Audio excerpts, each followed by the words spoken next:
How's it going, everybody? Inspector here, back with another DBFZ video. Today we're gonna talk about mechanics in the game, several things that we haven't covered yet, and yeah, kind of a continuation of the first episode where I spoke about what your buttons do. But here we're gonna go a bit more in depth, like what specifically they can do for you and how to use them. So let's get into the video. Check you guys out. Peace. Okay, so there's quite a few things we have to cover today. I have a whole list here right next to me just so I make sure I remember everything. So we're going to start off with Dragon Rush. Now, in the first episode, I told you that R1 or RB is Dragon Rush, but I didn't quite tell you what it does. So it is essentially a guard break. So if I were to tell the enemy to A, wake up, I am blocking straight in your face, I need you to press RB.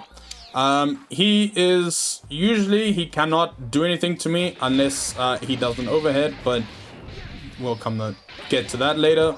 Right now I'm blocking, right? Let me just walk back. You see, I was blocking, but Dragon Rush kind of interrupts that. So no, not there. We're gonna go here. I'm gonna tell him to go back to here. So essentially it guard breaks. So if your opponent is blocking, we'll go a bit more over how to use this in a block string video. But essentially, that's all you need to know for now, is that it breaks your opponent's guard, right? A few things that you need to know about this, just in case, you're throwing it out randomly and it managed to hit. Well, one thing is you can hold it for a bit longer. So without holding, it's 21 hits. And then with holding, it is 31 hits, so it's a bit more damage. Second, as you can see, if you hit it on the ground, if you just hit it raw, you will launch your enemy into the air and you can continue with a combo there. What you would basically do for combo there is just you do your part 2 and 3 of your bread and butter, or you can do part 2 into your ender, right? You can do vanish, extensions, all that great stuff. So you can pick and choose whatever it is you want to do. But yeah, so that is that. What you need to know is if you do it in air. So let's say you do a, that was a mistake. Let's say you just go do a vanish into Dragon Rush. You see he knocks him down and you can't do anything after that. So that's just something you need to know. And then, yeah, that's basically it. You cannot Dragon Rush twice.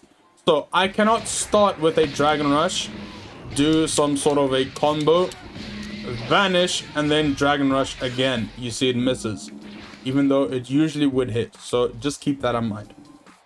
Okay, so I kind of forgot about something. What is this, amateur hour? Well, not forgot, I just forgot to mention it. If your opponent Dragon Rushes quite a bit, the way to counter it is to either Dragon Rush yourself, or you can be pressing buttons. So let me tell my enemy here, I am sick and tired of you mashing Dragon Rush. Okay, I was out of range there, so I'm going to try and time it. As you can see, he's trying to Dragon Rush, but I'm hitting it out of it, right? I didn't do it there. But let me kind of reset here, and then let him Dragon Rush. I'm going to be pressing Slight here. You can see it attacks and no one takes damage, or I can press Dragon Rush. Now the timing for Dragon Rush is a lot less strict than if I were to use light or medium or heavy or whatever it is to counter, right? So preferably use Dragon Rush, else it is possible to just mash another button, but it is, yeah, you'll probably get hit. Another thing, yeah, you can hit your opponent out of it, so come on, do it. Do it. Okay, I'm super far away, I don't know why. It is possible to hit your opponent out of it. If you're too late, you can vanish. Yeah, silly me. I kind of forgot something. I was busy editing and I remembered something. So a bit later in this video, I'm going to be explaining Blue Life. So just so that you know what I'm talking about here. But basically, you can swap out characters from the enemy side. So if I hold Dragon Rush and let's say L1, like the assist, I swap out to Frieza now, right? So let's say I want Ginyu in. I'm gonna hold, well, I'm just gonna press Dragon Rush and I'm gonna bring in Ginyu with L2. So you kind of press their corresponding assist button. Again, why would you do this? Let's say the person you were fighting is super low health, but he got away. The person you're playing against or the bot you're playing against, swap them out using any method, and now they're chilling in the back, regaining blue life. That is a way to get them back, is to Dragon Rush and then forcefully bring them out, or you can kill the character in front, and it depends where they are, right? So yeah, use case, you want to get blue life out, or if they just super low HP, maybe the opponent can only really play one character. So let's say he has a let's say he uses this team, right? So, but let's say he can only really play Ginyu. Like, Ginyu is the best character he has. Then you can forcefully bring out Ginyu and then try and defeat him, because as soon as Ginyu is gone, you know that, okay, it's GG, he can't play the other characters, right? So there you have it. I forgot that. Now you know it. Thank you. Okay, next up, we're gonna go over some movement mechanics. So, if you didn't know, if you press a forward or backwards direction twice, you will dash. You can hold it and dash quite a while. It's not endless. It goes to basically, I think, about full screen, and then it kind of stops. But yeah, you can use this to jump as well and kind of gain quite a bit of distance. So you can dash and then press 9. Right, so don't dash and jump, even though it's called a dash jump. Don't dash and jump. You're gonna do dash and 9. Right, see how you're like carrying your momentum? That's what you want, right? What uses do this have? Well, obviously you can use this to get in behind opponents. It comes quite handy in another part of a video that we're gonna do later on. So try to practice this. For like at the start, I'd say try to dash and then jump, and then you'll kind of get used to doing the inputs, so you can kind of dash jump just anytime you feel like it, right?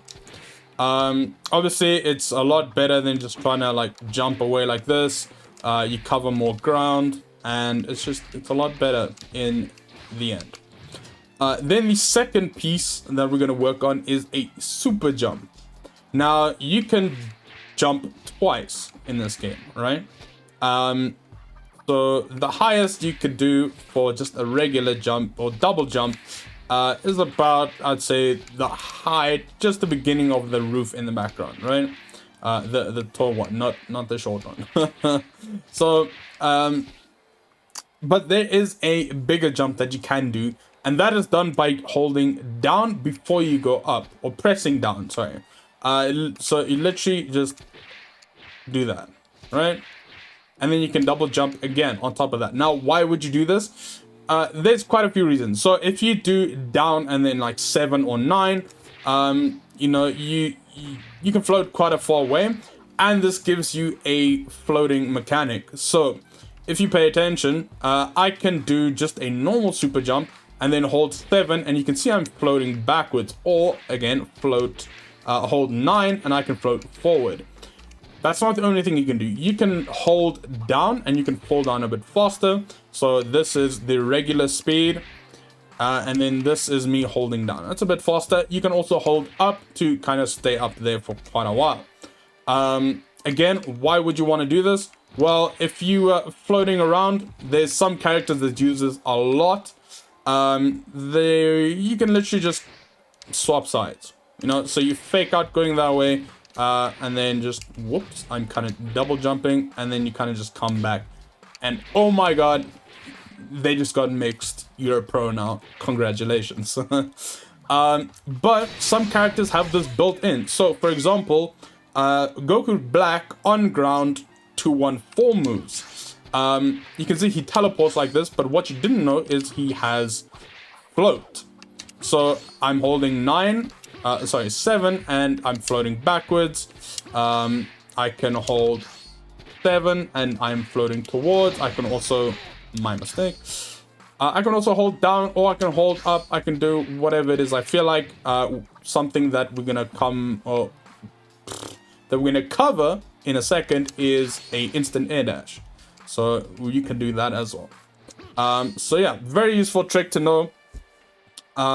You don't have to specifically do like 7 or down and then 7 or down and up and down and 9.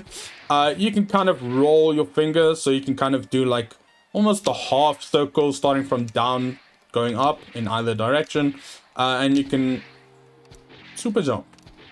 Aren't you pro, dude?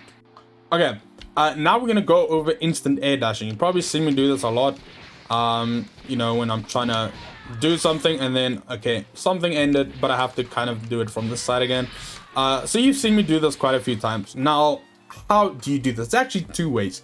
There's an easy way and a hard way.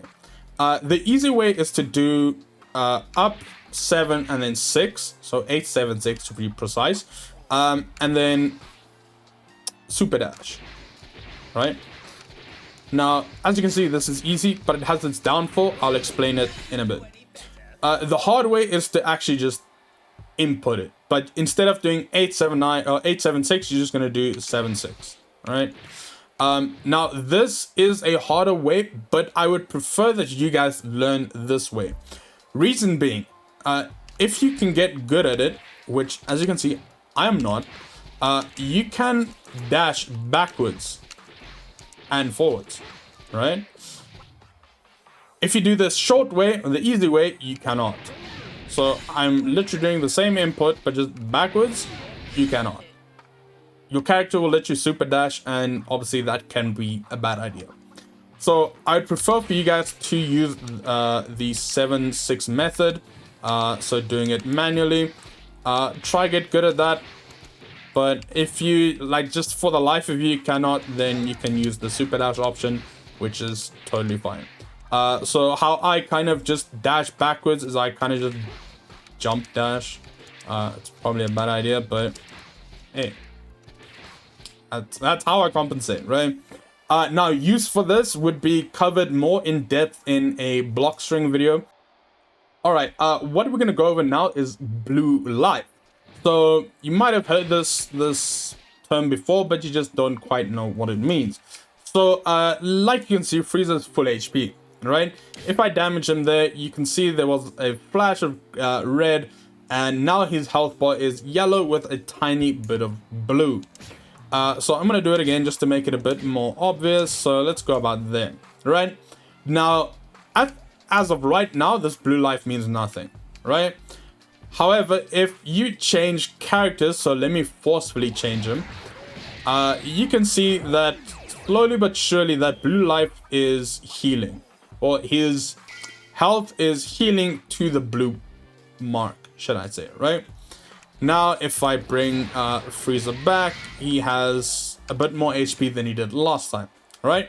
So blue life can save your life. Now, you can heal your own blue life while you are in game.